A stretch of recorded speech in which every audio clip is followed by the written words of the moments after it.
When it comes to paranormal investigations, we're about to dive into one that takes place over a bunch of structures at this museum. It's clear something is different here. This stuff truly happens. Very cold temperature spikes here. Immediately, extremely cold. It's just so exciting going into new places and getting answers and hearing stories. Whoa. What is happening? I mean, this subject just fascinates me. Holy shit. If there's anything in this kitchen with us, could you let us know? It's always right here.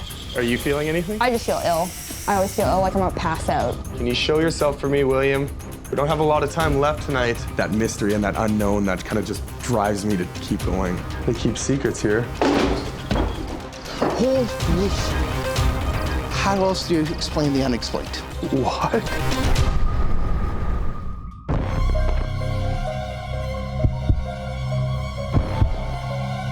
Everything around us is made of energy, even our own bodies. When we die, where does that energy go? Here, we search for electrical impulses away from the built infrastructure. Locations without electricity, off the beaten path, where we seek out the paranormal.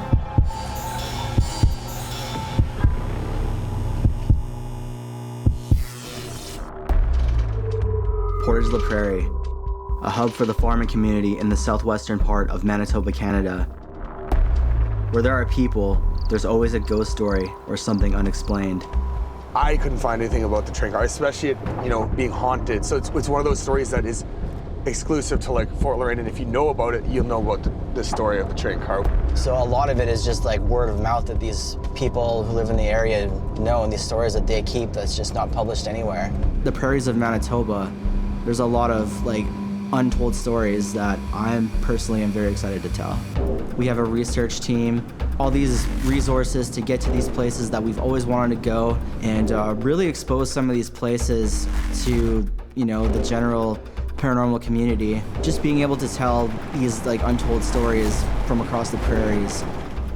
And ever since Johnny and I started on this journey together, there's been too many incidences that we've come across that have me thinking that this stuff truly happens. Is that it? That is it, yeah. Like you can see. Jordan and I have been friends forever, but this kind of brought us back together as friends.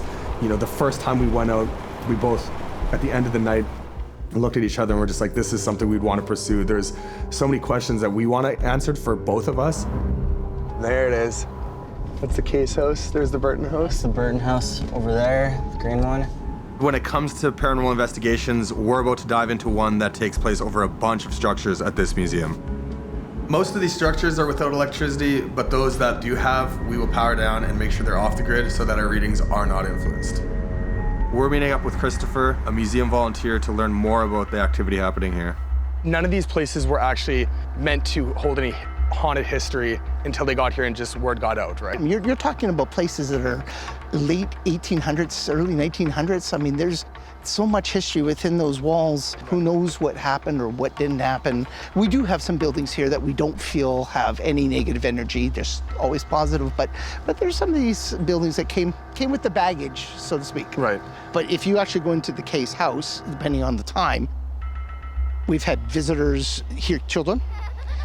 Voices? Laughter. Laughter, okay. Giggling, and never being able to pinpoint it. As you move, the laughter and the giggling kind of seem to move around you as well. Now, the train car that's over there, I'm really curious about, because we've never investigated a train car before, and it sounds like everybody who's stepped foot in that train car has had some kind of an experience. Absolutely, yep. And it belonged to a very important guy. Can you tell us a little bit about that? Yeah, William Van Horn, and he is the guy that actually connected the railways across Canada. And he had his personal train car that he traveled in, and he would go up and down in this personal car. He lived there, he ate there, he did everything there. Van Horn was a railroad man who worked his way up to the top. Known as a practical joker through his life, he was known to work hard but also like to have fun. Most people in Canada would be familiar with seeing his face in the famous Last Spike photograph, the completion of the Trans-Canada Rail system. I don't know if it's as much as the train car itself as we have his personal property in there. Like we have his jacket and things like that. And I think those connections to William Van Horn himself leaves behind that presence that people are feeling on a regular basis. How else do you explain the unexplained?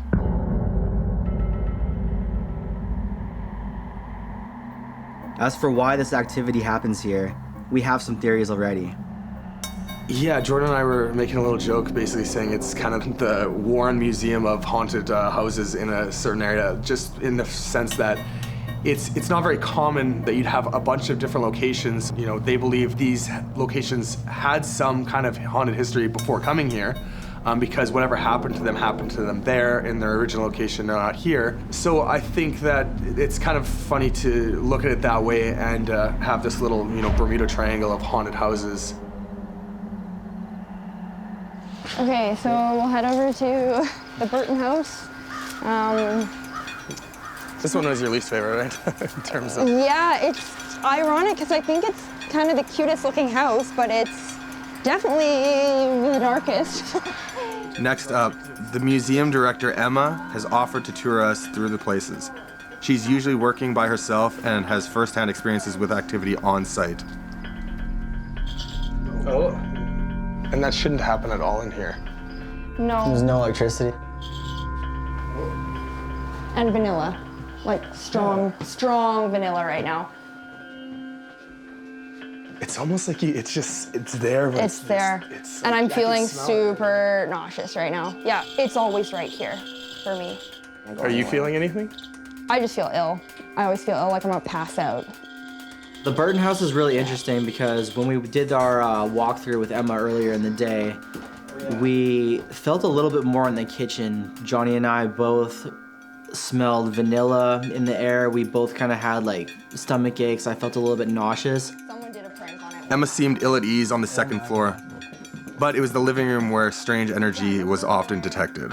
There were volunteers working here, and the chairs started rocking on their own. These ones right there? Yeah, I think that's probably the most intense.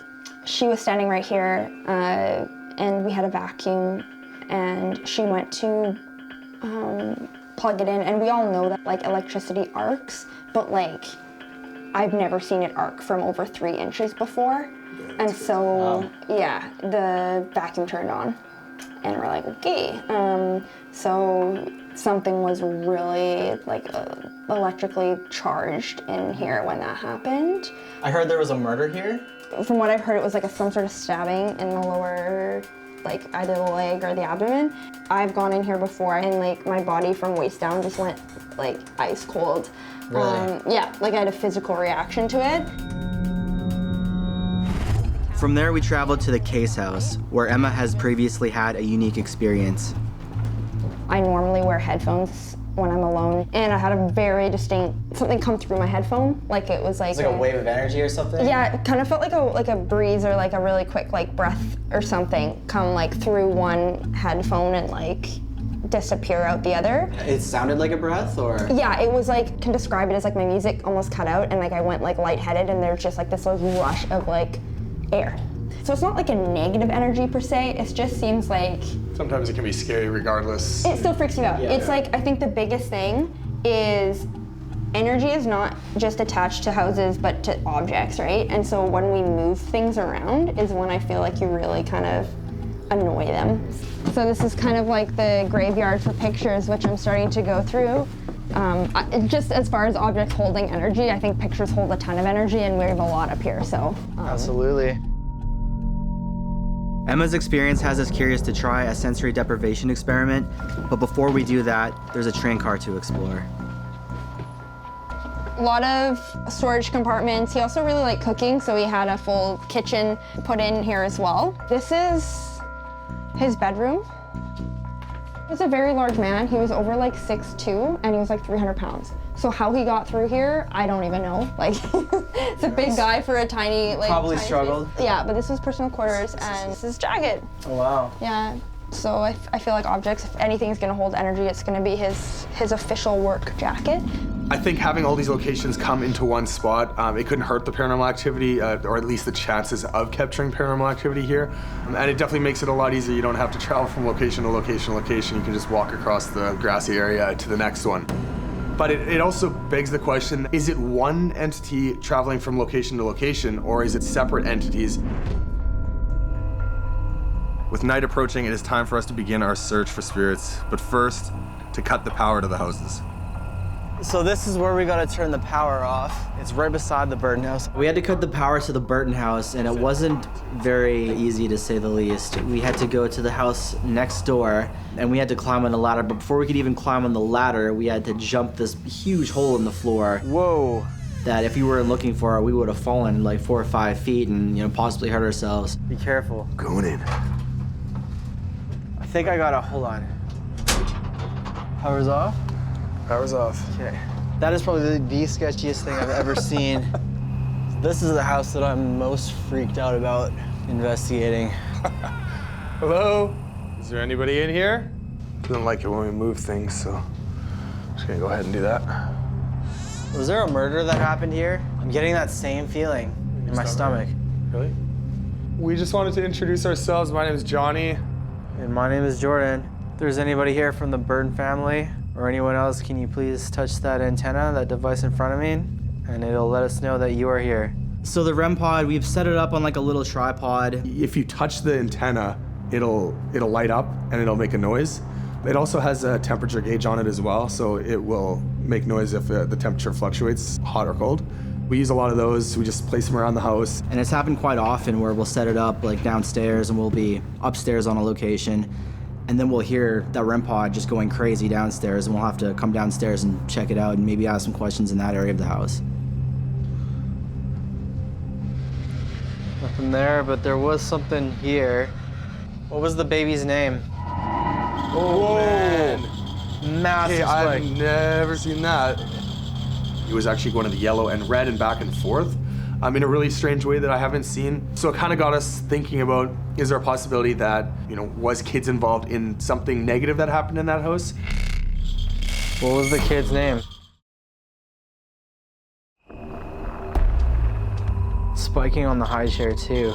So it definitely seems like there's something with kids in this place. But it's hard to communicate right now for whatever reason.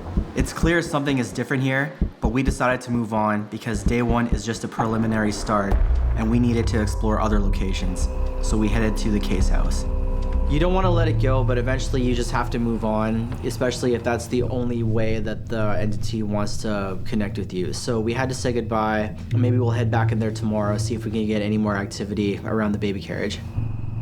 Hello, is anybody downstairs here with me? Oh, immediate spike on the REM pod. You wanted to get my attention right away, it seemed. Jordan, Yeah? very cold temperature spikes here. Immediately, extremely cold. Yeah, I've already had a lot of spikes on my REM pod as well. Going off, everything's going off immediately. Everything's going crazy right away. Like, this was going off blue, solid blue. Oh, there it goes again. There it goes. What is happening? Okay, that is weird. Like, why is it doing that? Like, it wasn't, so much hearing, knocks on the walls or scratching on the walls or anything like that, but having our REM pod freak out and the temperature gauge started going nuts immediately when I went upstairs and Jordan's having activity on the main floor. That really caught me off guard. I touched the REM pod as soon as we went in there and it was working, and then it just broke, and it throughout the entire night we weren't able to make it work. So weird. It's never done this. It's never gone hot, it's always gone cold. 2 years it's never done this. It's not doing anything. It seems like some of the gear might be overreacting to something, but I don't know what it would be. If there's anything in this kitchen with us, could you let us know? Knock on the walls. With our equipment acting strange on the first 2 floors, we headed up to the attic just to explore a little further. I'm gonna run a K2. Whoa. Immediately? Immediately. Is that solid red? Solid red immediately. Why? K2 meters, it's meant to detect, just electromagnetic fields. So if we're in an area where there's spiritual activity, a lot of people, say that there's electromagnetic field around spirits. That's when it's supposed to go off, so. Another red line by the window. And this house just doesn't have power at all. There's no power in here. No. What could be setting off this equipment? But mine's not doing it here. Because the 2 separate K2 meters were giving us opposite results, we couldn't trust the readings that we were getting.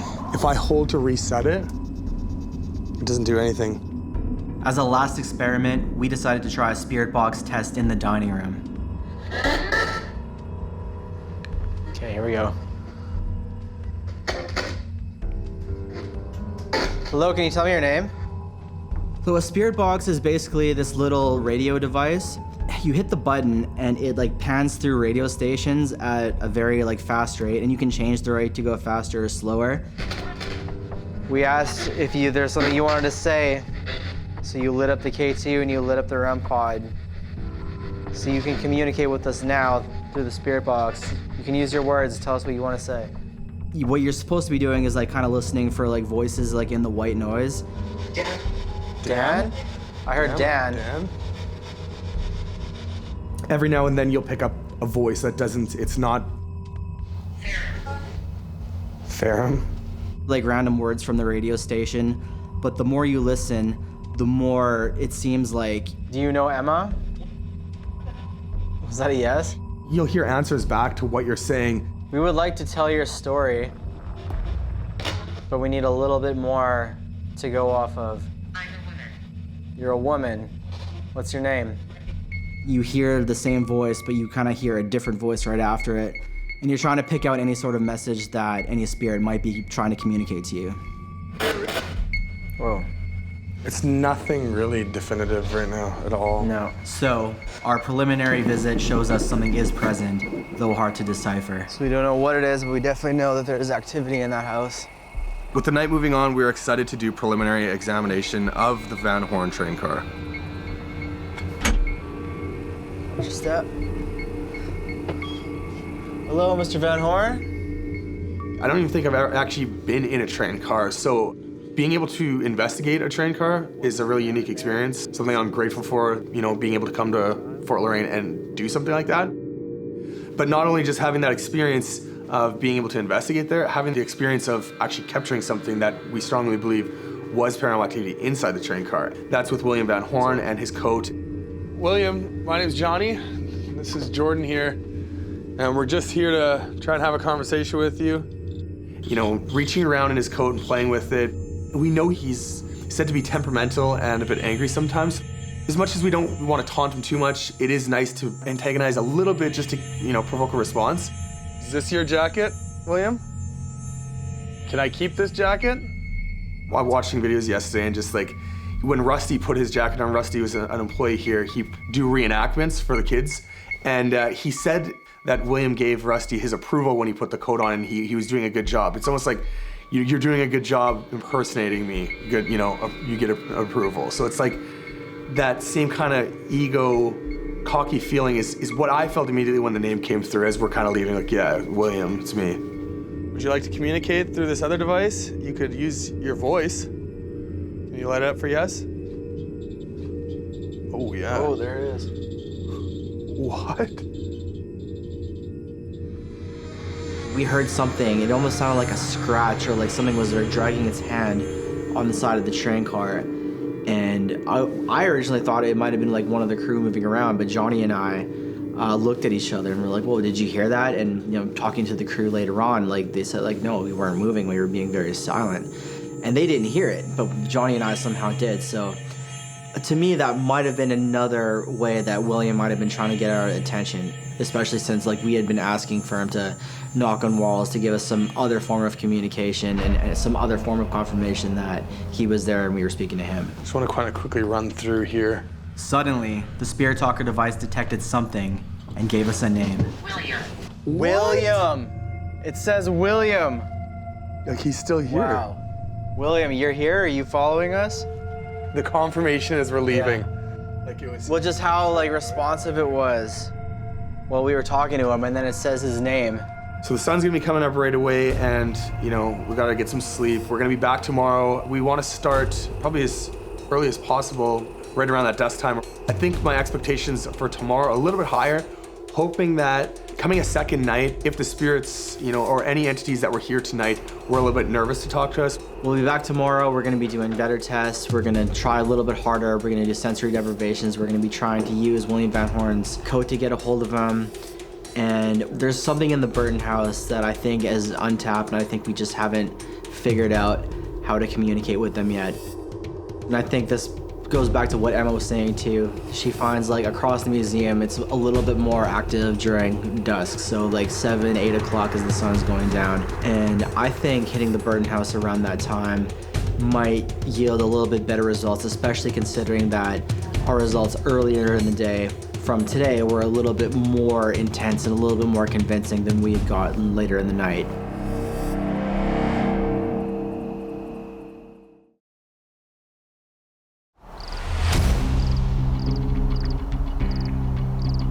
With the second day upon us, our expectations are high as we plan to do an early investigation of the Burton house. These locations we're exploring form a perfect triangle, making me think this is the Bermuda Triangle of hauntings at Fort la Reine. So, it's a little bit more nervous for us. It's a bit different. So I can imagine a spirit might feel, who are all these people invading my space? So being able to go in there and investigate again, maybe, they're a little bit more comfortable with us, we're a little bit more comfortable in their space. Maybe that'll help provoke a couple more responses. So we cut power to the Burton house and started our investigation. At first, the film crew was with us, but eventually they went outside and left us on our own. What was that? Hazel? Can you make that noise again? Into the attic. Whoa. Can you light this up if that was you? Oh my God, immediately. Look at that. My hand is shaking. We went to the Burton house around dusk this evening because we went there a little bit later on the night before, and we didn't quite get the results that we were expecting given the Burton house's reputation. So we decided to go around dusk because that's when Emma told us that she felt it was the most active. And she was 100% right about that. I know you. What do you mean you know us? Of course you know us because we were here yesterday. Can you say one of our names? Whoa. Where did that come from? The hallway right there. Thank you for making that noise. Are you trying to lead us somewhere else? What was that? What's these? Execration. I don't, no idea what that means. So we know the carriage wasn't a fluke yesterday. No. Did something happen inside of this carriage? Or something happen inside of this room? Experiment. Yeah, we are running an experiment to see if we can capture somebody that has passed away coming through and being able to speak with us. Whoa, did you feel that? No, what was it? Ice cold coming from right here. Really? Come stand right here. Stand right there. There's no draft coming through there. Oh, this thing's going nuts. Red, red, red. Oh, wow. Buried? We're buried here? I am feeling a draft like crazy. My forehead and my neck. Well, I'm definitely feeling it now. So the carriage belonged to a girl. Was the girl's name Sarah? Light it up. Oh, right away. We seemed to be able to have a conversation with whoever was around that baby carriage. And we were asking about somebody named Sarah. I was asking, are you male or female? It said yes for a female. I said, light it up if you're a female, and it said yes. It was lit up. Sarah Robertson? Whoa. Okay. What? I can't even pronounce that. Compensenscia. Based on the responses we were getting, we were looking for somebody named Sarah, and I believe that the baby carriage it belonged to somebody named Sarah. Whether that was the baby or the mother, I'm not sure. If this belonged to Sarah, why was it significant? Did she die in the carriage, or was this just the carriage that belonged to her? Oh, shit. That was loud. I heard something, and then as soon as I heard it, you didn't hear that beforehand? I didn't. It sounded like a whisper, and then that. There it is again. That almost sounded like something fell. Was it in here? I don't know. It sounds like it was coming from that hallway, like the basement stairwell, or down to the main floor, but I don't know. You think that would have made the REM pod go off? Yeah, it sounds like It was a knock on the wall for sure. Can you knock on the wall again? Whoa! What? Right here. The weirdest thing that happened, I think, was the model plane that was moving when we went into the room. The model plane up on the ceiling was moving after we heard a bang. Don't think that knock on the wall was... I didn't see it move when we walked in here. That was weird. We heard a couple bangs coming from the stairwell too. It might have been downstairs. I really don't know where the noises are coming from. Does it sound like upstairs or earlier? One last test to see if we can determine what on earth is going on in this house. You can use that radio to talk. We can have a conversation. What? That door Just opened? just creaked shut like 3 inches and stopped. No. No, there it goes again. What the ovulus say? It said death. Death. Accident, death? So, was it not a murder? Maybe an accident? Things started to slowly die off, and that kind of plays into, again, with what Emma said, exactly the reason why we started filming a little earlier than we probably would around that dusk time. And she said, you know, it goes around between that 7 to 9 o'clock time. Not even vanilla extract. So once we were reaching that, you know, close to 9 o'clock, it started to slow down right when that, you know, the sun's really going down and it's starting to become nighttime. Thank you for interacting with us. Next, we decided to do an investigation of the case house and try to do a sensory deprivation experiment, also known as the Estes test. That's on. We're gonna have the ovulus on at the same time as Johnny's in the sensory deprivation. See if any of the answers corroborate, and maybe we can figure out some of the story behind this house. Are we speaking to somebody that lives in this house and has lived in this house for a long time? 7. 7? Seeing? It's one of my favorite tests because I feel like it's almost thinning the veil and you can get a little bit closer to your surroundings and what the presences actually are and actually feel them a bit better. This is. This is who? Can you tell me your name? Go away, Ear. Yeah, he has things on his ears. please. Go away, please. We like just have a conversation because... Sammy. This house doesn't belong to you anymore. So when we do sensory deprivation tests, usually we kind of take turns doing it, but I just felt that he listens to the spirit box, he can pick out the words a little bit better. Can you tell me why you're still lingering around this house and why everybody who comes in here seems to feel your presence? What is important to you about keeping this house to yourself? Pray. Whatever I hear, I'll just say out loud. And if he's able to have a conversation through me with what I hear and what he's asking, that's, in my opinion, the best test because it's the hardest one to even let your subconscious lead you in a direction. Paper. Paper? Not that paper, I don't think. He's not Where's answering. paper? Where should I look for this paper? I don't know, I can't even hear what he's saying, so I'm not able to be persuaded into answering questions that he's asking without being able to hear him at all. It's over there. What's over here? How did you know I was moving over here? Something's over there. What is it? I'm looking for it right now. Can you tell me what I'm looking for? It's a go. I have 1.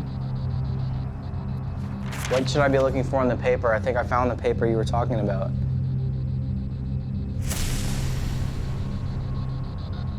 Holy shit. He's there. Feels like someone's sitting right in front of me. Jordan, touch my hand for a second? Yeah.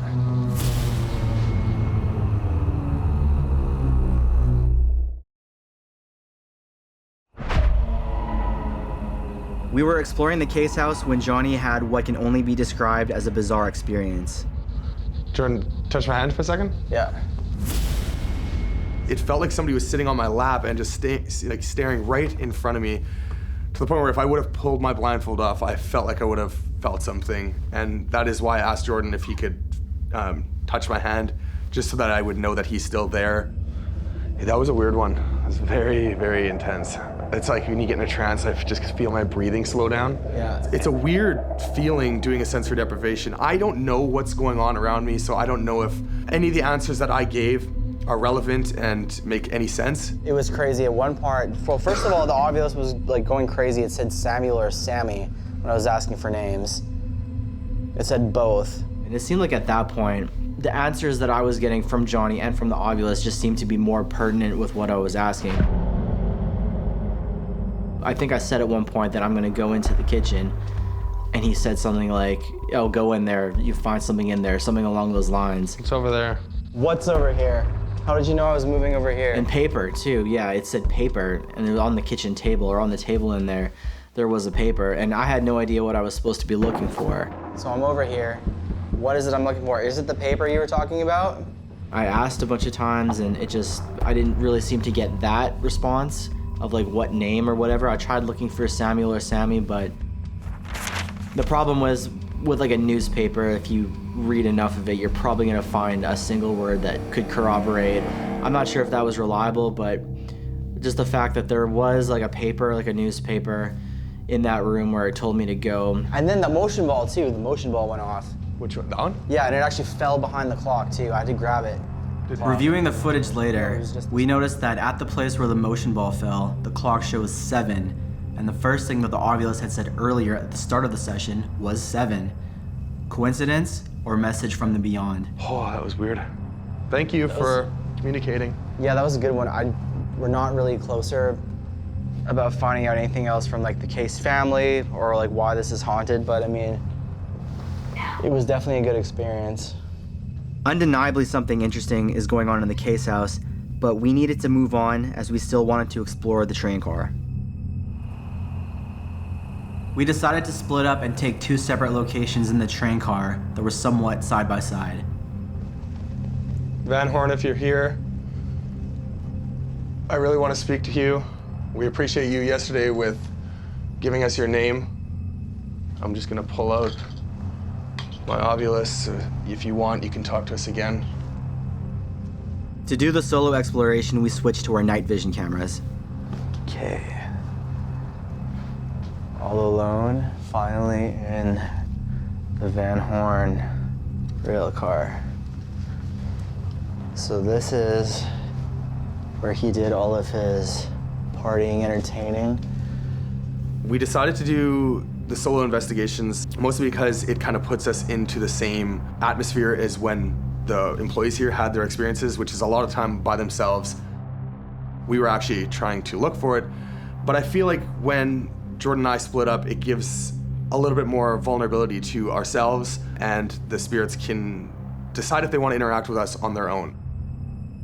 If you can come and touch this green device in my hand, I know you used to sit right outside here in this area. We didn't come all this way for nothing, and we do want to talk to you tonight.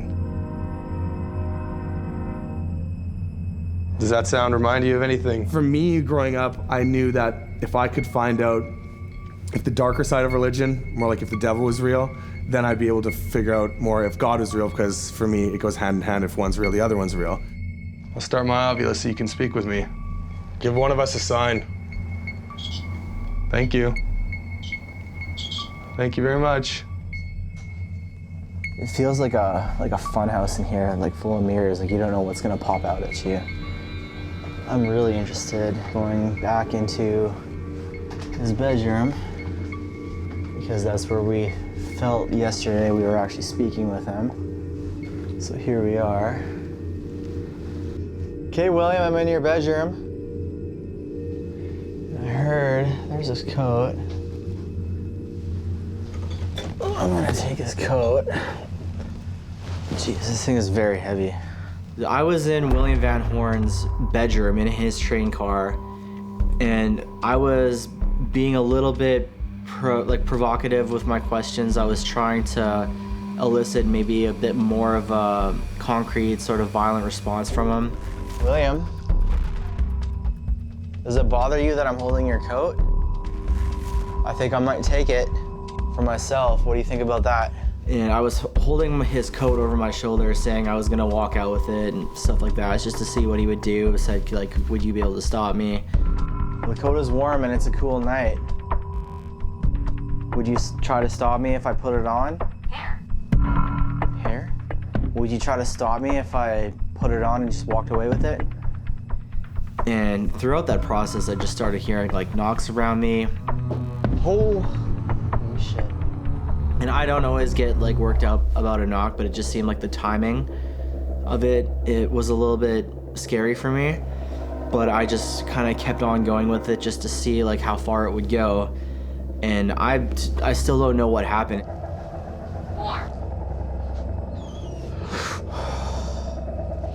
Warm, yeah, the coat is warm. Oh my God. That's why I'm gonna take it. It's terrifying in here. Oh. Is that you? Yeah, we did it both by ourselves. I was in one car, Jordan was in the other. We had just only night vision. And that's another thing is the night vision we like to do mostly because it puts us, you know, in the space.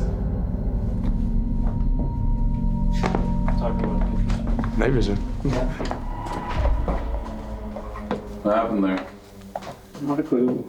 Full battery. That's a full battery? What? It's like the walkie-talkies, remember? Yeah. We had a walkie-talkie. Hey, check, check, check. Go inside, and then the walkie-talkie is not working. We couldn't hear anything. Did you say weird, Marcus? This is the first time we actually saw the crew spooked.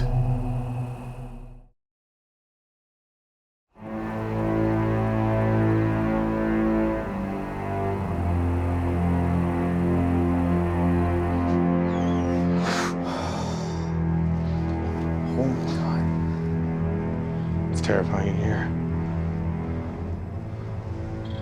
We were experiencing strange things all night during our second night at Fort la Reine Museum in Portage la Prairie, Manitoba. Jordan, touch my hand for a second? Yeah. A place where most of the buildings are already off power grids. But then the lights went out while we were doing our interview. A small thing maybe, but strange since all the camera crew's equipment is battery operated and was fully charged. Night vision. Puts us in the space of, you know, being in the dark with them. What happened there? Not a clue. Full battery. That's a full battery? What? It's in the Van Horn car where we get the most intense experience of the night.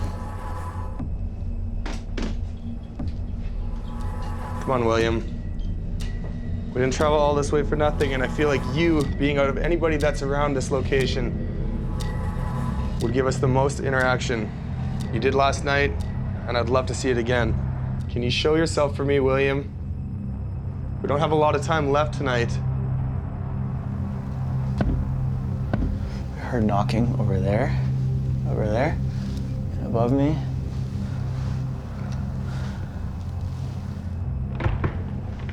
Keep hearing weird cracking. Mr. Van Horn, I expected a lot more from you. They keep secrets here. Holy shit. Okay. Oh, what the fuck was that? Oh my God. Do you hear that? Yeah. What did that sound like to you? I heard a wire banging here, and I heard something coming from over there, It was too. like, I don't know. man, It my heart's was beating. something that was like kind of spill out of My camera keeps dying. your camera's down? Yeah. Okay, well, call the guys and see where they're at, because I want to see if we got that on both on camera, but I gotta get Yeah, out of here, man. let's get a hold of the crew because I really want to see. It sounded like something fell or something like kind of rolled and fell, but there was a very loud noise that came from somewhere around me. And at that point, I had to just kind of toss the coat on the bed and go outside, met up with Johnny, and he actually heard it too. And he doesn't know. We've been looking at the footage now. We couldn't figure out what exactly it was. So to me, that was like William Van Horn being very upset about the things I was saying. I don't think he wanted me to leave with this coat. I think that is his personal coat. And he wanted me to respect him and respect his property, and because I was being slightly disrespectful, I think he wanted me to leave, so I did. He used the term on the camera? No outside. Oh, did we lose the outside one? Again, one of the crew's lights mysteriously shuts off in the middle of the interview. This hasn't been running very long. Is it It's the ghost sucking the power. batteries are dying everywhere? Yeah. The lights make me see things, man. 80% full, that battery, and it went out. Both of them. That's The other one was 100. Wow. Again, the crew is mystified, and now they're the ones asking questions instead of us. I don't know. It's weird. behind the scenes. Why do you think that's happening? Wants us out? Well, I mean, it could just be like technical difficulties, but I mean, it could just be a ghost trying to use the energy to talk to us or something, just trying to like summon the energy to manifest physically. 2 different lights, one right here, one in the back, totally unrelated. They're not plugged in, they're both battery powered, so they're not like on the same circuit. And they're just, yeah, I couldn't tell you like from a technical standpoint, but it could be paranormal. Again, with the power having been cut beforehand, the fact that the film crew were having inexplicable battery issues for a second time and the sun was coming up, we knew it was time to call it a night. So I think, you know, just going off of the history given to us by Emma and Chris, I think this is just the beginning for Fort la Reine. And I think there's a lot of answers that are to be uncovered, even though we might have only come across a couple today. And I think there's going to be a ton of, not even answers to be found, but a lot more physical manifestations of these spirits that dwell here in the future. I think that we're opening up the space. I think the space has been opened up for us even by the first couple of paranormal groups that have been here before us. Because before them, this was a place that was totally not even spoken about in the paranormal circles, despite this obviously being a very haunted spot and a place that should be a gold mine for most people, but it's only being discovered now. Definitely something's here. I'm excited that we got, you know, the activity we got. It wasn't as much physical stuff as I would have thought, just by, again, with that, you know, Bermuda Triangle of places and then the code as well. But it's still a lot. You know, it's I don't even know how to answer it because we didn't get the answers we wanted. We got activity, we just didn't get those answers that we wanted. But I mean, I'd love to come back here and, you know, try it again. But it's one of those things that, you know, Emma even said when she was giving us our tour, you know, if it happens, it happens, but if it doesn't, that doesn't mean it's not here. You know, if it happens, it happens. We were lucky enough to get something, but, you know, maybe somebody else would come along and get something bigger.